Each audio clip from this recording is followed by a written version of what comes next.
So our sponsor today is GLSA. For those non-members who may be listening in, GLSA, or Group Legal Services Association, is a professional membership representing the legal services plan industry and provider attorneys. And joining GLSA is just a good way for solos and small firms to increase their business. Check it out at glsaonline.org. Okay, my name is Tom Martin. I'll be your host today. Our podcast is Social Media, What Is It Good For, with Nick Rishwain. I'm very excited to introduce you to today's guest, Nick, and I'm very pleased to have him as our guest. Nick is the Vice President of Business Development at Experts.com. He's one of the authors, or the author at Expertsblog.com, and the host and co-creator of Legal Tech Live. He's also the founder of a Facebook group that is the legal tech community and has a very active following, and I'm proud to be a member of that too. So, Nick, how are you doing today in Pleasant Hill, California? I'm doing great and actually today I'm in the Central Valley. Tom, I'm in Stockton today. That's where experts.com is headquartered, and I'm just happy to be here with you. Thank you for having me on, and thank you to the GLSA for having me on, and appreciate you being a member in the legal tech community on Facebook, and a former guest of Legal Tech Live, and just an all-around good guy. I really appreciate that about you. Well, thank you, Nick. I really appreciate that. Also, we did have you on a while back. I think it was for the New Year's resolution episode we had at the beginning of 2018. Oh, that's So, right. Yep. yeah, I forgot um, about that. yeah, it's been a while, and because it's been a while, I'm glad to have you back on the show. Um, can you tell me a little bit about what you do? I know I gave kind of a very minimal thumbnail sketch there, but I want to hear more about what you're doing nowadays. Yeah, thanks. I appreciate that, Tom. I know I do a lot under a lot of different hats, and that confuses people. Uh, I am, as you mentioned, the vice president of client relations and business development for experts.com. Kind of see the day-to-day operations of experts.com, which is what I refer to oftentimes as a legal tech 1.0 company. We're an online marketing platform for expert witnesses and consultants, and we basically make it easier and cheaper for lawyers to find expert witnesses. We give experts the opportunity to market their services to experts and consultants, because we do have actually a broader range of visitors than just lawyers, although they lawyers are generally visiting our site to find expert witnesses in for litigation. Um, but that's what they do. We're a subscription based service. Experts and consultants pay an annual subscription fee to join to market their services directly to lawyers who are looking for them, for a wide variety of areas of expertise. I think we've got over 1,300 areas of expertise. So that is my day to day. That's where what I do day to day. Most days you'll see me and find me at experts.com VP on Twitter. And you'll notice that I'm on that Twitter handle from 8 to 5 generally, whether I'm here or in East Bay. And whether I'm in the office or in the East Bay, that's where I'm usually at from 8 to 5. And I've been doing that for just 9 years now. I've been with the company. And then working in legal tech, it kind of whet my appetite for other things that are happening in legal tech. Got some interest in a variety of things because I noticed things were really starting to change about 2014 or 2015. Things in my mind started to get pretty exciting in the space, where it seemed like it was heavy on case management, e-discovery related items.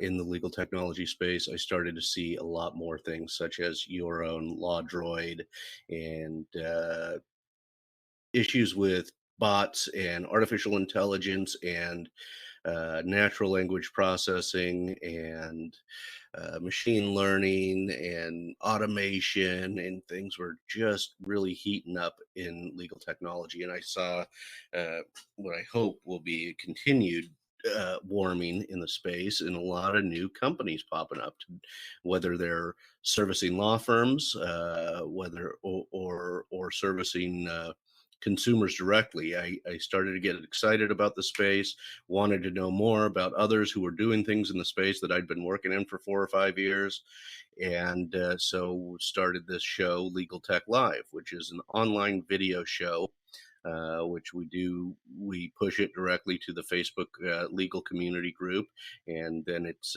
also replays are on our website at legaltechlive.com. And that's just a hobby. That's really just a hobby for me to keep finger on the heartbeat, meet people who are doing cool stuff in the space. I think that's how you and I met, Tom, and for me to inquire about things. It's really for my own stimulation, my own interest, and it's been fun. We've been doing that for about 4 years now, three and a half, 4 years, something like that, and then I do all sorts of side projects. So I stay busy. One of those side projects is I'm working with one of those legal tech startups now. I'm working with Text a Lawyer, who is working on lead generation for lawyers, and I am technically their CMO. So I just stay busy in the space. I like it professionally and personally, and it's a way to use my law degree without having to practice law. That's fantastic. Well, I definitely understand having many irons in the fire. I enjoy doing that myself. But I'd like to learn more about your story. Tell me a little bit about that. How did you get here? Like, did you grow up in the Yep. Central Valley? Yep, born and raised in the Central Valley, and family's still here. My family is in between here and, as we mentioned earlier, Pleasant Hill. So East Bay and Central Valley is where family is, and I've stayed near the family. I have a close family, big Lebanese family, many lawyers in it, and my father was one of those, and I decided, well, I wanted to go to law school. Strangely, he didn't want me to go to law school. He thought Really? he thought getting a business degree or a MBA would have been better. But I had seen how he thought about problems and how he took that law degree and went into business after practicing for several years, and he had gone into real estate. And I saw the way that he approached issues and how he could solve problems, and I really appreciated that. So I went on to law school. Um, In retrospect, do you think you agree with them? In retrospect, I do agree with him. I do agree Yeah. with him. I've got I've got a lot of lawyers in this family, uh, and very few of them are actually practicing. A Huh. lot of them went into business, generally real estate or some other business.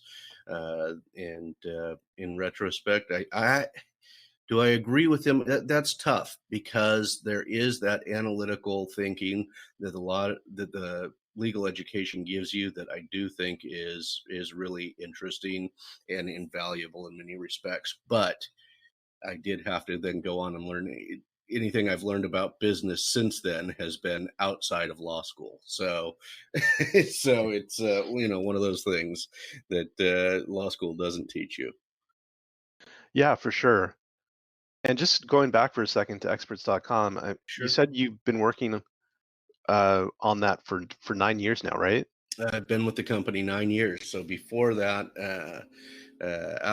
during and after law school, I was working for San Joaquin County. I was a public guardian conservator, deputy public guardian conservator. So I took care of the financial and legal needs of those who could not take care of it themselves.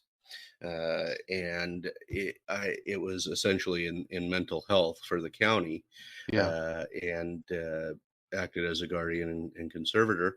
And after about 5 or 6 years of that, I had no training, I had no interest in ever working in the mental health field, and it really burned me out. And Yeah, I can opportunity, imagine. yeah, yeah, when you're not trained for it, especially, I think it really has. You don't know what you're dealing with, and there's a huge learning curve, and it was quite exhausting. I learned a lot, but I don't know that I had the temperament or the interest to really excel in that field. And experts.com was looking to hire somebody, preferably with a JD. I had that. I wasn't practicing, and it sounded like a great deal to me. And I've been here since because I've really enjoyed my experience here. I mean, fascinating work with customers who are fascinating with amazing backgrounds, really highly qualified in such a wide variety of areas, and learned a lot from them.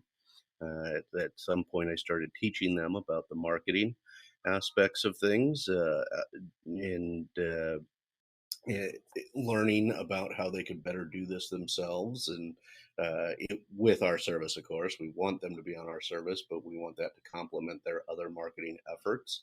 And so it's been just a great fit, perfect fit for me. And it's a small, nimble, and very powerful company. And you'd referred to it as Legal Tech 1.0. Right. And w- tell me a little bit about what you mean by that and how that would differ from 2.0 or even Yeah. newer stuff. Or newer stuff.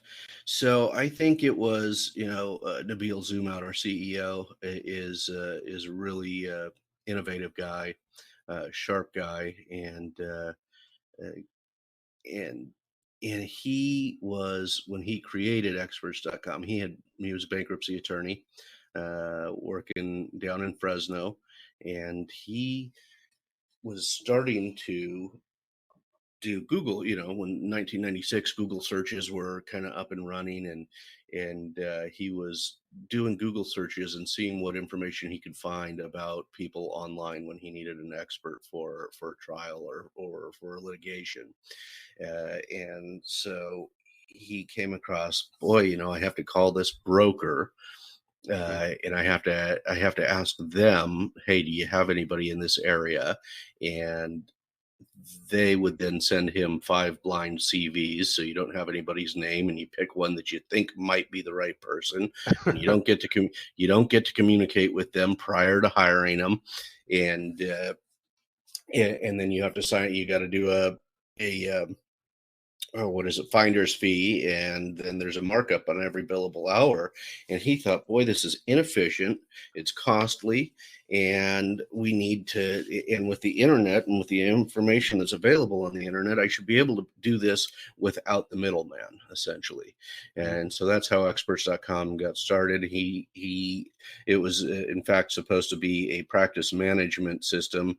Uh, Cloud-based practice management system, and then the dot-com bubble bust happened in 99 and 2000. He ends up Yeah. as the uh, majority shareholder, buys out everybody else, and had to kind of refocus or pivot, and pivoted it into a marketing platform. Or at that early stage, it was known as a directory. We're quite a bit more than that now. We encompass a heck of a lot more than just a directory today. But so, 99, 2000, it was a listing service or directory that was not uncommon in .com. That's what a lot of folks were doing. You populate it with a lot of information. Ours happened to be highly qualified individuals who usually testified in litigation related circumstances. And so that's why I call it 1.0, because it was essentially an online service to help people and eliminate that middleman. It was early stage, right around the time that people were doing, um, e-discovery was becoming bigger and bigger, and so it was one of the kind of the first ones in. It wasn't using natural language processing. It wasn't using chat bots. It wasn't. We were, strangely enough, we were cloud based long before the term cloud based ever existed. Yeah. So our community, the experts and the attorneys could communicate with each other directly through our service when we processed a referral. So we were cloud based long before that was terminology that was being used. So I think of it as, we've been around, 20, almost 20 years now under current management. And, so that's essentially 1.0 in my mind. And Yeah. things have certainly changed with what we're seeing now with the automation, and we still highly focused on customer service, where there's a lot more software as a service style legal tech coming out these days. Yeah, definitely. And, it's a common story, right, of disintermediation that seems to have been the start of experts.com as well. Yep. Um, yeah, so for the past 9 years, I know, as you said, you've seen a lot of change in the industry, especially, well, when I say industry, I mean legal technology, and that, um, I mean, definitely, as we've both seen over the past 3 years, things have started to heat up a lot, especially Hmm. this past year. The level of investment's been crazy. Yep. What do you think has given rise to that? So I have a kind of a combination experience here, that kind of feeds into my understanding of it. And again, this is in my own, just in my opinion. I'm not using my necessarily my data or others' data to back this up. My my opinion is something that we saw at experts.com uh, happen when the Great Recession hit. And we've seen since the Great Recession, uh, many of the top AmLaw 100, AmLaw 200, we see them on our site. All A lot of those, probably 30 or 40 of them, are regularly coming back to our site and looking for experts daily. And I think a big part of that was things have gotten really competitive financially at these big firms, and so many of these firms fight for contract. If you're not in like the top 10, maybe you're fighting for contracts, or you're putting out requests for proposal when somebody major like Nike or Amazon has a litigation, and they need litigation counsel or outside counsel or something like that for a major litigation. They are doing RFPs as though they were just selling their services and trying to find all sorts of ways to differentiate and lower costs, so that partners can continue getting paid. And one of those really expensive things that you get is an expert witness in litigation. Can be really expensive. So if you take um, an expert who charges 500 or $700 an hour, and then you add a 30 or 40 or 50% markup on each billable hour because you went with a broker, you're now paying an insane amount of money for no additional service. So and if it's a law firm is paying for that out of pocket, or their client is paying for that out of pocket, they want to know what else they're getting for that money. So I think that was a big shift in the market. Everything got really competitive because legal services are generally really expensive. And this is another cost that was really expensive and can be, hundreds of thousands of dollars in a particular litigation, or even more in a major litigation, like we're seeing in the opioid crisis. So I think big firms are trying to cut costs and make themselves and differentiate themselves any way possible. So that was one thing that I think has led to this kind of heating up in the legal tech market. We need to do things faster, more efficient, that and more, not just efficient as far as time consuming, but cost efficient as well.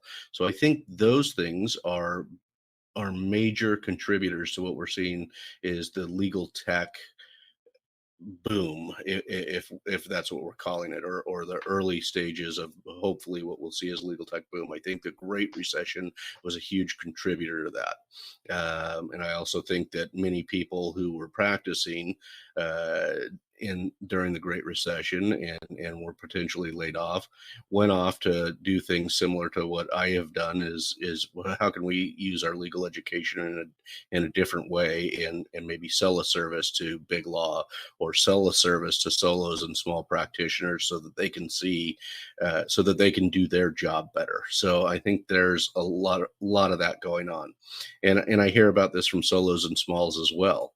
There are just fewer and fewer things that they're able to charge for, so they're looking to see how they can be more efficient, more effective with their time, so that they can work on those things that they can bill for, instead of wasting time on stuff that they're, unable to really bill for, because the client can't afford it. So I think that's a real big uh, contributor. I also think that access to information and the ability to build things cheaper, build pretty successful, pretty helpful tools at a cheaper price than maybe you could have 10 years ago. Hmm. And lots of engineers that you can hire in elance, or freelance type of thing, to build an app for you. Uh, I think the costs have gone down significantly, so I think it's easier for people to build really great tools for lawyers to use in their practice. That's Yeah. just sort of maybe scratching the surface of that. I'm sure you've got other views as to how this has occurred as well. Well, but I totally agree with what you're saying. I think that those are major shifts that have happened and definitely contributed to the uptake in legal tech. And like you said, it hopefully is the beginning of this boom. Knock on wood. Knock on That wood. Yeah, that it continues. But okay, let's talk about social media. Sure. Um, I think it's incredible that some lawyers in this day and age are still skeptical about social media, especially in this era where it seems to be the first line of communication for the president of the United States. It's being used, and everyone is paying attention to it. I mean, we see Twitter in the news all the time, and Hmm. I was wondering, you know, the the question that you typically get asked um, by a lawyer, and I've heard this pretty often. I don't know if you've heard it, is does social media really work? Right? And Hmm. kind of implied in that question is, does it get me a client? Right? Hmm. Like, Sure. do I post something on whatever it is, and do I instantly get a client? What Right. what do you think is wrong with that mindset? So I think part of that mindset is that's part of what's wrong with that mindset is the get rich quick kind of mentality. Hmm. Oh, so if I post something here, I'll get a client. Well, I don't know. Were you able to read one contracts case in your contracts class, and then pass the test at the end of the year? No, you had to put effort in, and so I think that's it's these things. Social media, it takes effort, and it takes time. But it does result in greater brand awareness, and it does result in new clients, and it does result maybe less than new clients, or more important, maybe you get fewer new clients, but maybe you build, because other attorneys in your community are watching what you're doing on social media, and I guarantee you some of them will be jealous if you're the one who's leading it, and maybe you become the lawyer who gets more referrals from other lawyers, because they see you um, as an authority in a certain space, or incredibly knowledgeable in a certain space, and you remain top of mind for other attorneys in your community. And all of a sudden, I get people asking me stuff all the time. They see my stuff, they don't like it, they don't comment on it, they don't do anything. I don't know that they're even seeing it. And then I hear something like, "Hey, I see what you're doing online. It looks like great, man." Things, yeah, I wish I could do more of that. That's, it's like a 2-minute video, and it took me 2 minutes to put it together. It took me maybe 5 to 10 minutes total to put it up, and So it's effort. It's not the, oh, I post something and all of a sudden I have a new client. That's Mhm. advertising. That's advertising, and that still takes time. Separate that. But I think I'm sorry, you know me, Tom. I get talking and then I go on a roll. Probably went too far into depth for saying I think that they have a get rich quick mentality about social media. No, it's quite all right. I appreciate what you're saying. I completely agree too. And by the way, you made me think of it a completely different way, which is it is a get rich quick mindset behind that. You know, I didn't think of it that way before, but um, it is also miscategorizing it Yeah, as advertising. Um, and I think that it definitely is something that needs continued effort, just like any relationship any does, relationship. right? And that's really what you're creating when you post and when you reach out is this relationship that, as you said, you might not even be aware that you're creating it. That's Um, right.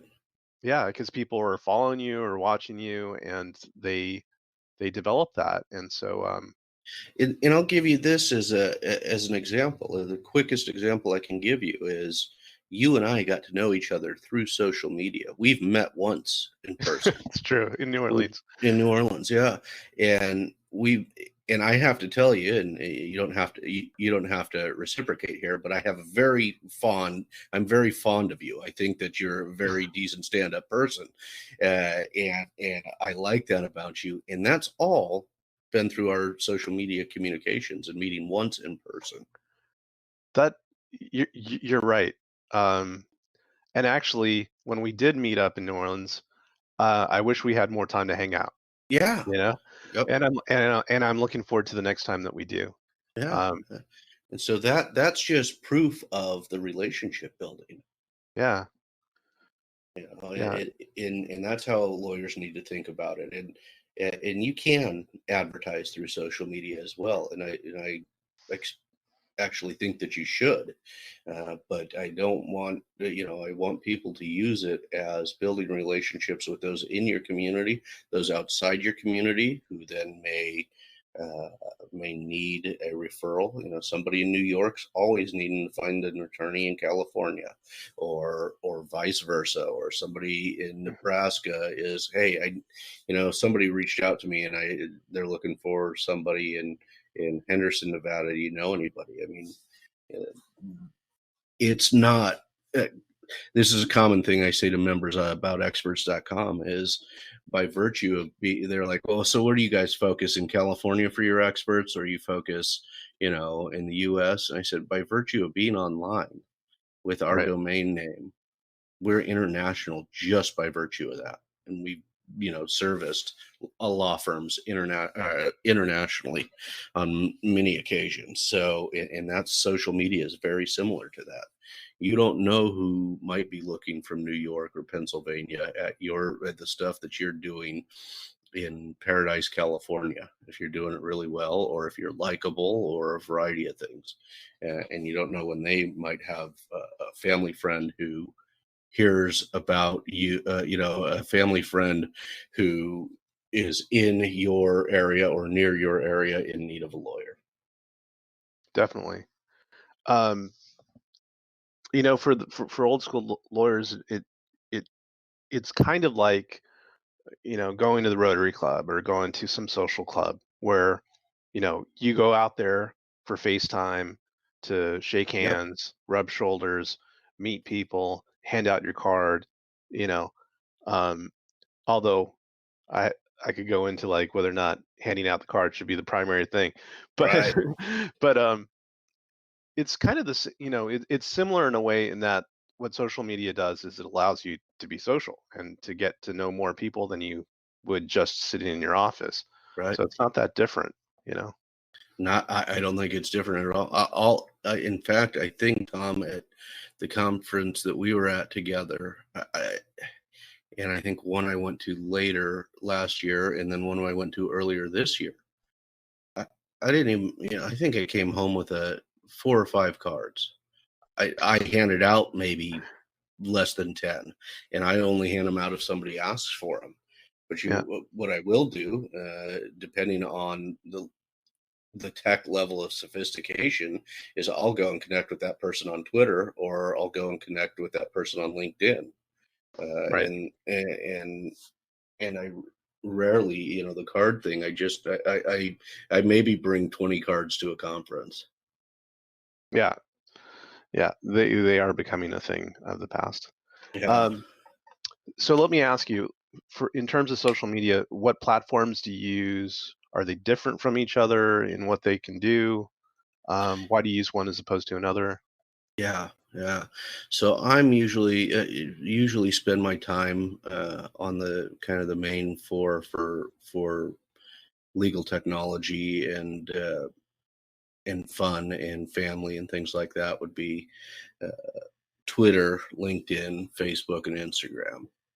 That is predominantly the four that I spend time on. I used to spend quite a bit of time on Snapchat and made some great relationships there as well, Mhm. with people all over the world. It's just a matter of you only have so much time in a day, so you really have to focus your energy.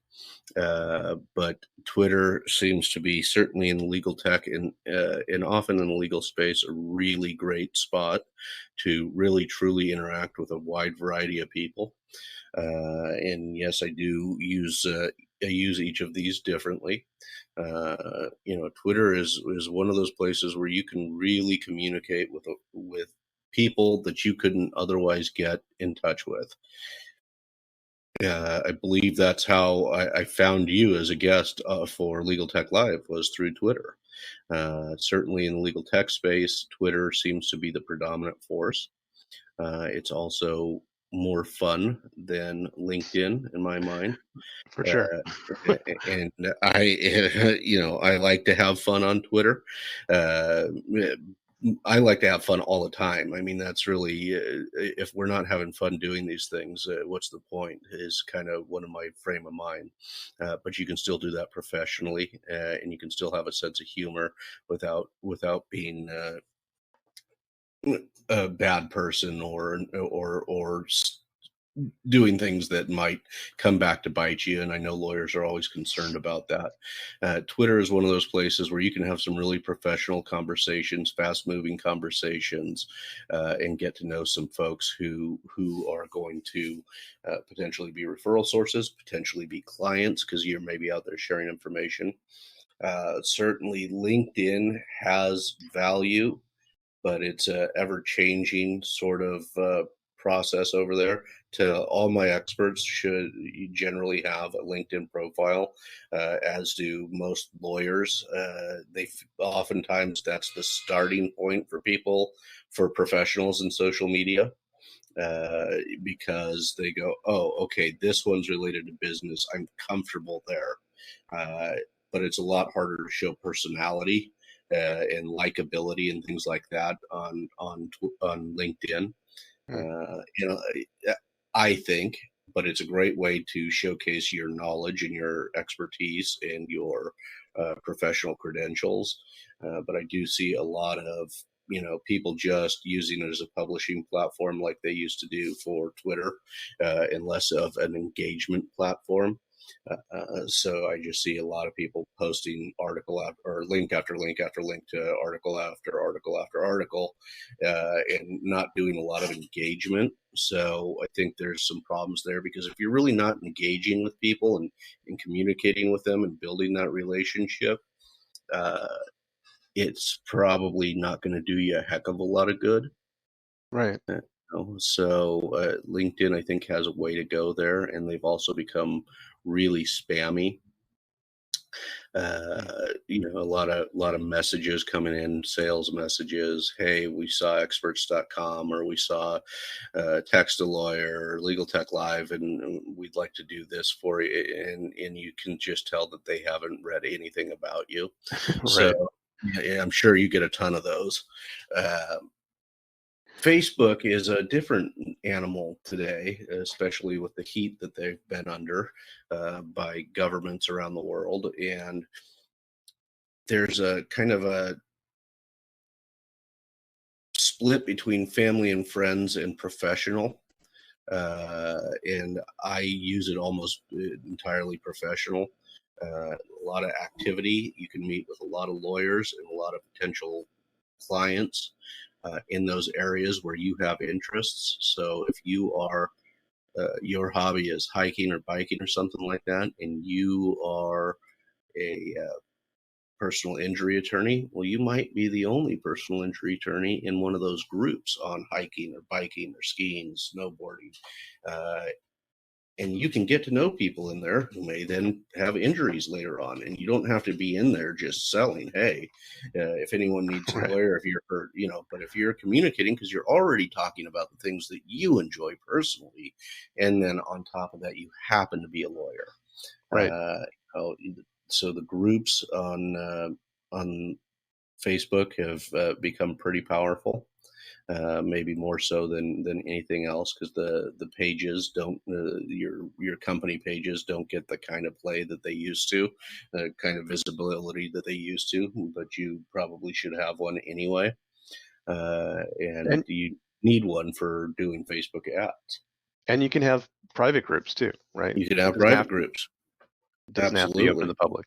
Yeah, and that's what we did with the legal tech community, because I wanted to get people who were more serious about this stuff. So I'm not looking to grow a massive community of 10,000 people who anything like that. I wanted people who were interested in legal tech to talk about legal tech, and I'm very reluctant in the legal tech community on Facebook. I obviously didn't make this an experts.com or a legal tech live group. I made it a I specifically uh, titled it community, and I rarely promote anything of my own in there other than we live stream into that group, Mhm. because I want people sharing and talking and communicating and growing the community together and discussing important issues in legal and legal tech, and how they intersect. Right. So, I try to do very little self promotion in that group, but we do stream the show into that group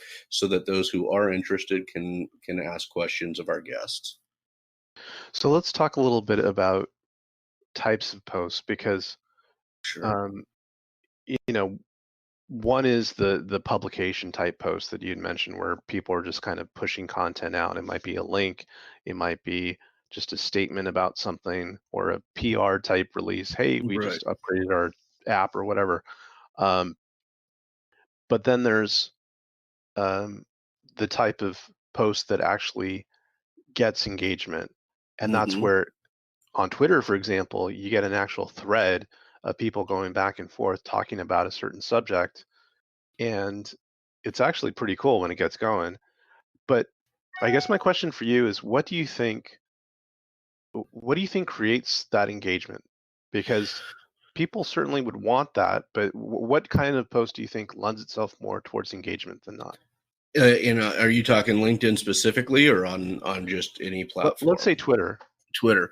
Yeah. Yeah, that on Twitter, I think it's hardest to figure out which one uh, gets engagement. I do a variety of professional, and then I do try and if a thought makes me laugh, and I think it might make others laugh, I share that as well.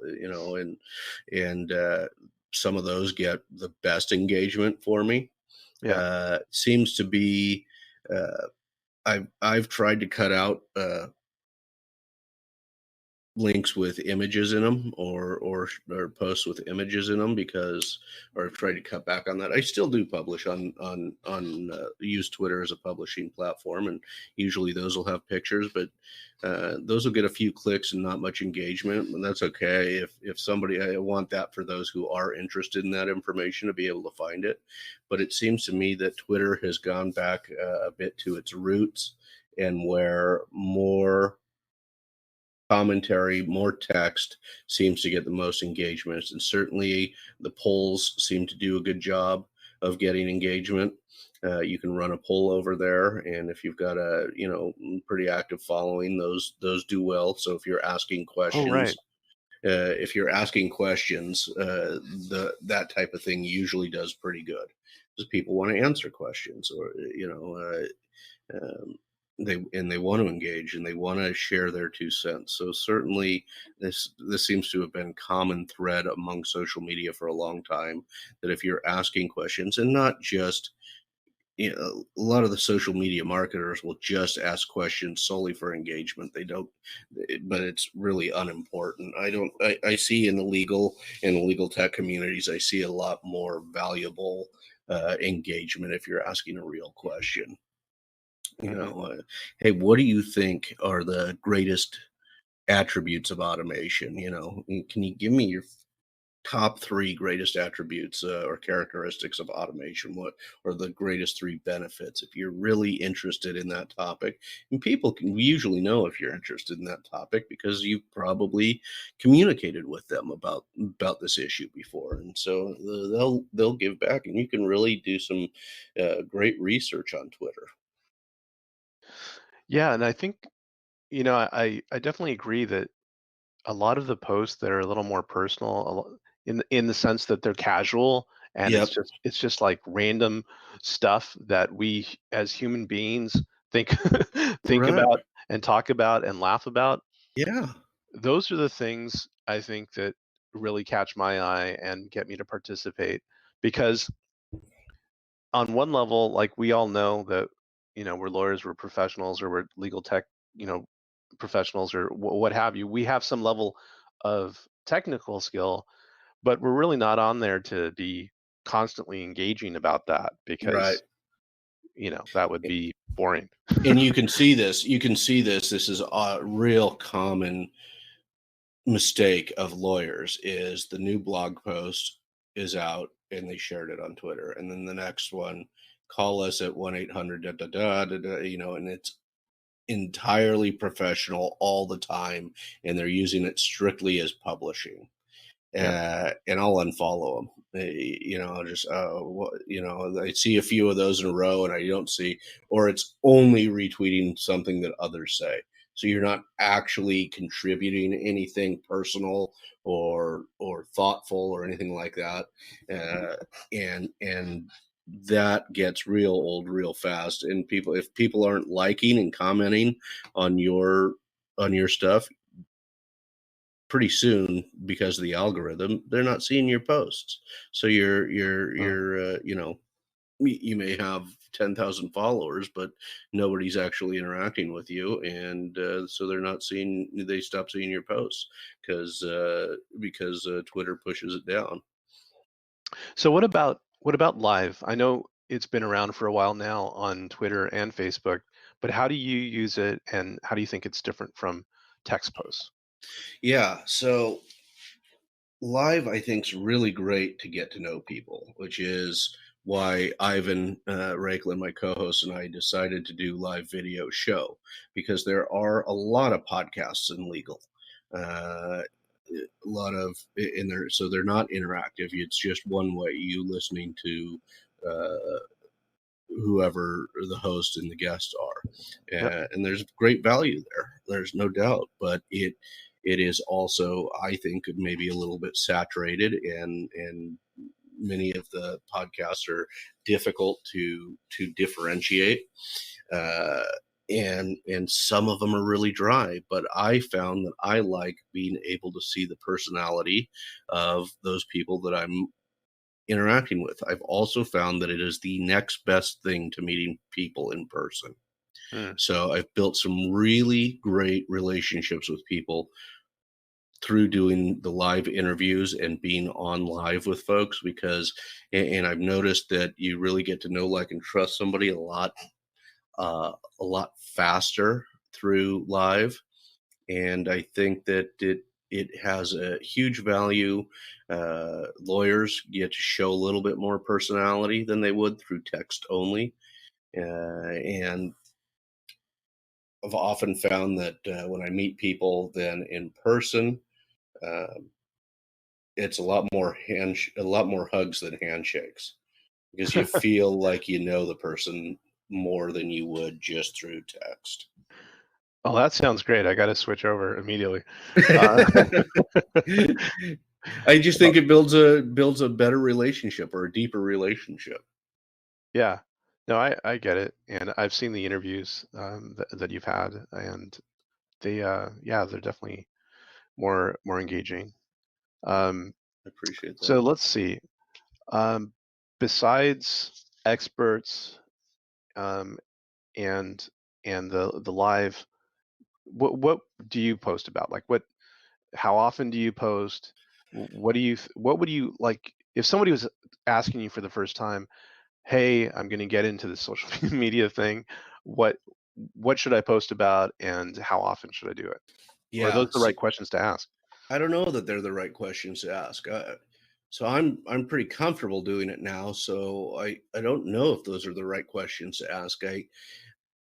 I think when you've got a thought that you might find humorous or entertaining or educational or informative, and it's worth sharing, is when you share. Or you found an article that hey, this was a really good article, and here's why, and you share that. So there are some recommendations, guides maybe. They say I don't know that I agree with this anymore on Twitter, but they say you can never post too much on Twitter. I think the algorithm has changed that significantly, and so I think because it used to just be a fire hose of information and real time information, and your tweet would no longer be seen once it was. After about 20 minutes, it wouldn't be seen again because it had been pushed down by so many other tweets.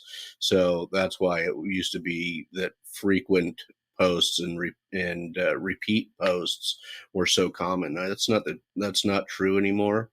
Mm, You show up in my feed because I've liked other stuff that you've posted, or I've shared, or I've commented on stuff that you've posted before. So you show up in my feed more regularly than so you don't have to constantly. They deliver that information to me as a user based on my previous actions. So I don't think that you have to post as often anymore on Twitter. So I think you should think of what's the value that you're providing to the user on the other end. Do you have anything of value to share? If you don't, then don't share.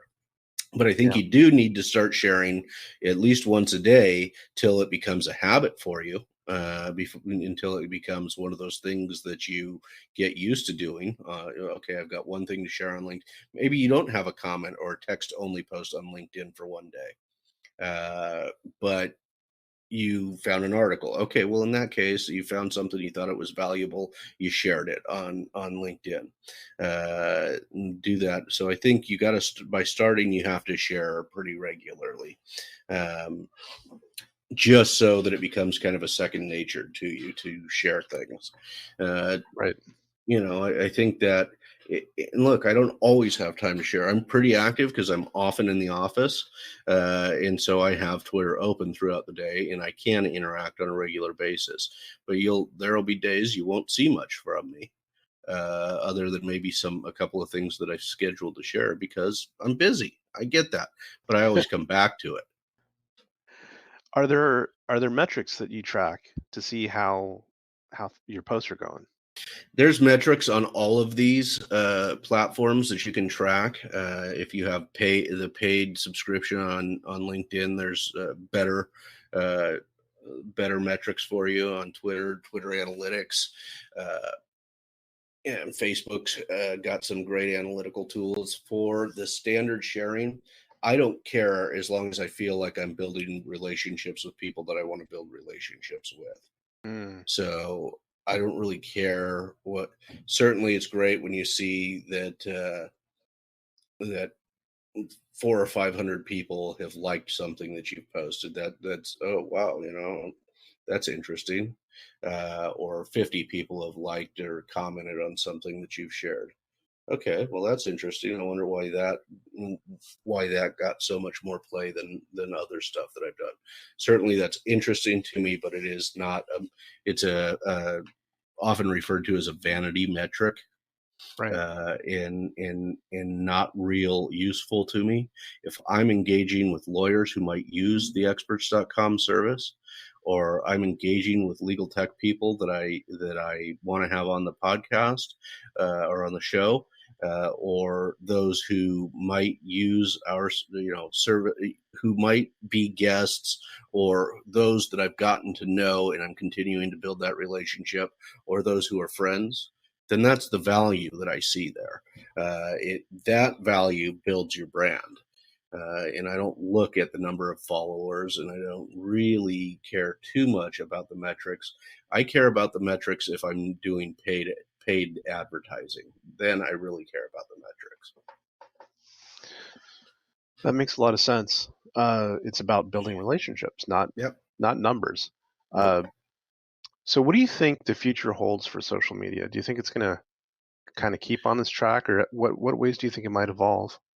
That's a great question. I don't know how it's going to evolve. There's so much out there about privacy these days and concerns about privacy. Uh, I've decided to live most of my life on, I don't tell people everything. I don't tell the world anything I don't want them to know about me on social media, but I've decided to invest part of my time and share certain aspects of my life on social media because I think that's one of the ways that you build relationships with others. A lot of people know that I have nieces and a nephew. I know that you have two daughters. Hmm. And and I appreciate those things about others when they're sharing that. I think it's a better way to get to know people with greater depth. But if I'm going through a bad breakup, or I have, somebody in the family sick or something like that, I don't necessarily share that. It Yeah, depends on what I feel like sharing. So you don't have to share everything. You got to share enough to let people know that you're a human. right. Um, the hardest thing I had to share is when my little dog passed away, who had been with me for 13 years. And I I'll imagine. tell you, with all the negative comments about social media and how awful it is, the outpouring of love and kindness I got from that. By the way, she went viral. That was the most activity I'd ever had on anything I'd ever posted, Yeah. and it was viral for by my standard, right? Not by Fire Festival standard, but but which is a standard I don't look to achieve. I don't think Um, anybody does. right, Fire Festival. but that really, okay. This is different. This is all the negative political stuff that I hear people talking about and how it's so detrimental. I got to tell you, there were some great, very kind and loving posts from people I had never met and I'd never interacted with. And you're like, okay, is it really all negative? So I don't think it is. I didn't get one. I didn't get one person who was spam or troll through that, and that was really kind of an interesting experience. And that was probably the most difficult thing for me to share because she was my buddy for so long. Yeah. Um, so I don't know how it's going to change. Watching the regulators, I think that something like Facebook, there's certainly a big push right now with Google, Facebook, and uh, I think Apple. There's certainly some regulators sniffing around for antitrust violations and things like that. So we may see uh, some breaking up of companies in the future. I don't think it'll be immediate, and they'll certainly fight it every step of the way. So how it'll change, I think you'll be required to share more personally, uh, if you really want to build relationships. Not necessarily you'll have to share more. Not that you have to get more personal and more emotional, but I think you'll have to be really get to know people on a more personal level for it to be of great value to you. Facebook, I've already kind of decided that its greatest value is in advertising. The using their ads manager, I think is the greatest value because I don't notice that a lot of people are over there. It's certainly on my profile, posting anything that I care about personally or professionally most of the time. Well, so we've talked a bit about legal tech and social media. and it's all good stuff. But I would like to know, what do you like to do in your spare time? Like, apart from the stuff, S- or do you have spare time? so I don't have as much spare time as I once did. Uh, and I mean, I'm kind of heavily invested in everything legal tech. So really, Legal Tech Live is part of my spare time. Mm. That's just a hobby. That's not a moneymaker. Not to say that we wouldn't do it, but it's really a hobby. Um, and you know, I'm still trying to find my way in what I do, because I spent so much time with my dog and walking the dog and doing that. I have a lot more free time now than I used to. So I'm kind of trying to find my way into, all right, well, what do I do now with all this free time? I had an elderly dog for quite a few years there who had health issues, and so I was full-time caretaker when I wasn't in the office. But she was, not full time care. She just had to have medicines at certain times, and she loved to walk and she loved to go for rides. So, I'm a big fan of animals. I love animals of all types. So who knows? I may be in the near future volunteering around them, although I imagine that's how I'll end up with another dog.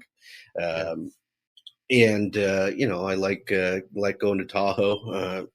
Go there a couple of times a year, and like spending time with friends and family, and with my nieces and nephew, and so those are the things that I do. I don't have one big. Used to do karate years ago, and I don't have some like major hobby like that anymore. I've gotten pretty busy with work and with side jobs and things that kind of keep the mind busy. yeah, I definitely know what that's like. Well, thank you, Nick. I really loved getting to know you better. How can people follow up with you, follow you, keep in touch? Sure, sure. So they can find me at experts.com. If they want to email me, they can email me at nick@experts.com. That's NICK at experts.com. Uh, and then there's Twitter, obviously, is a great place to reach me. You can reach me at experts.com VP, all spelled out, all one word. That's at experts.com VP. And then if they want to connect on LinkedIn, connect with me there. You can also find me on Legal Tech Live every Thursday night. Fantastic. And thanks again, Nick, for being my guest today. Thank you, Tom. I really appreciate it. And thank you all for listening into our podcast, Social Media, What Is It Good For, with Nick Rishwain. Again, this is Tom Martin. I want to thank GLSA for sponsoring. Remember, joining GLSA is just a good way for solos and small firms to increase their business. Check us out at glsaonline.org. See you next month.